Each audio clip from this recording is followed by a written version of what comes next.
when you told him what you just did is rape, he said, how can it be rape? We're in a relationship. But was I ready? That's the question. Yes. Did I say, yes, I'm in the mood? I didn't. I kept saying, no, stop it, stop it. You pin me down and you're doing whatever it is. And you're smiling. Say, don't worry. And you're kissing whilst I'm crying. Like, that means you're a rapist. And I had to leave. I had to leave that relationship. Yeah. I had to. I fought my way out of that relationship because he even locked me up in the house, in his house, for some days until my sister Sonia came to find me. That must have been fear. He must have been afraid of what you were. And then you must have been in panic for your life. Panic. I was scared. Like, what do I do? Because this guy is huge. He's taller than me. And imagine somebody pinning you down. He can raise you like this against the wall. Like, you'll be against the wall and you can't do anything.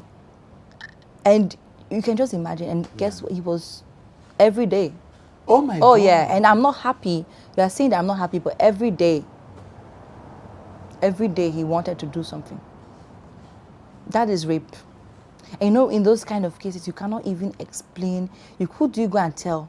Who is going to come and fight for you at that time? You're naive. You don't think about it. But ladies, you can report it now. There are people that go and report. Yes. If your husband is forcing you to do when you're not in the mood, it is rape. Yes. And I tell these men, like, you cannot force a woman.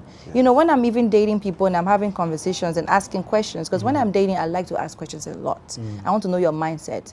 If I speak to a guy and he tells me that, oh, when you're not in the mood, what if I'm in the mood? I'm like, I don't care. You're moodless. I am not in the mood. Take your mood I look away. at you as a rapist immediately because that means you want to force me.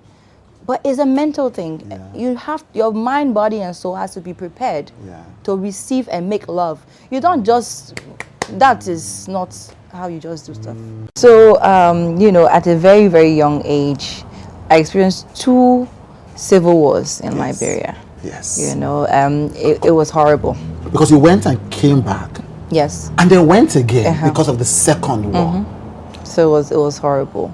Like, you know, where you have everything. Your dad has this huge supermarket, like upstairs, downstairs kind of thing. Everybody look at you like, oh, you guys are made. And then you have to leave with only backpacks in the middle of the night. Yes. Escaping. War that is about to start in the morning. You know, and the only reason why we found out was because my dad was very nice. My mom and dad were very nice to people. So somebody tipped them off in the middle of the night that this is about to happen. There's a border with Liberia and Ivory Coast. We got there, we can see across the river. This is Ivory Coast. We're trying to go towards the canoe and then these rebels come out. Yes. And I just remember we're in the car. My dad was like, we should wait. The kids, everybody and my mom should wait.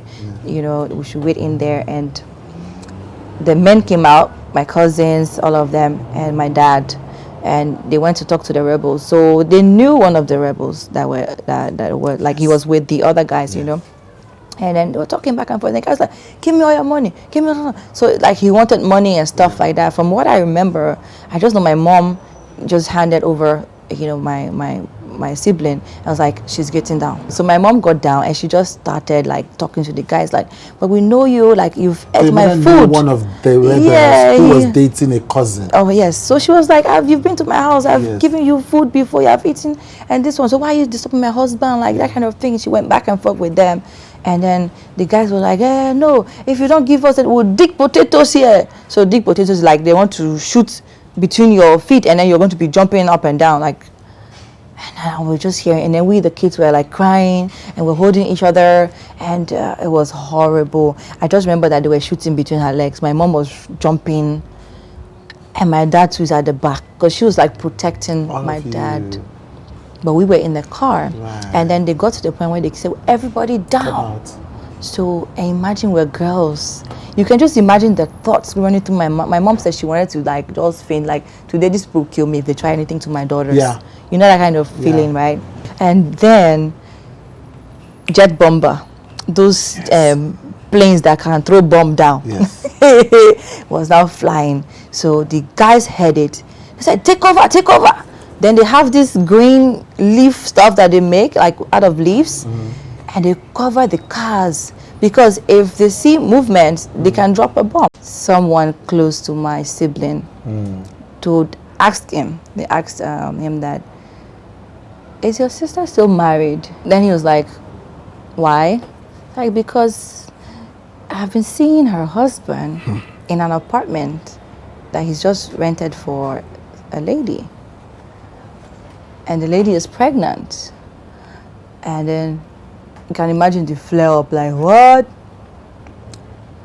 I think even before that story happened, there was a weekend before, or like some weeks before, that there was an all-white party. And my siblings went there. So my siblings were out and they saw him. This girl was grinding on him. And they saw them with people that I knew in the same industry. Ish. People that I knew about it. And they were all partying. Thank you for joining our YouTube channel. I hope you loved that video and you connected with it. Don't forget, please subscribe, please like, please share with your friends and family. Please comment. We love to see your comments, and to see the full versions, join our community right now. All past episodes on watch.withchude.com. Let's be human together.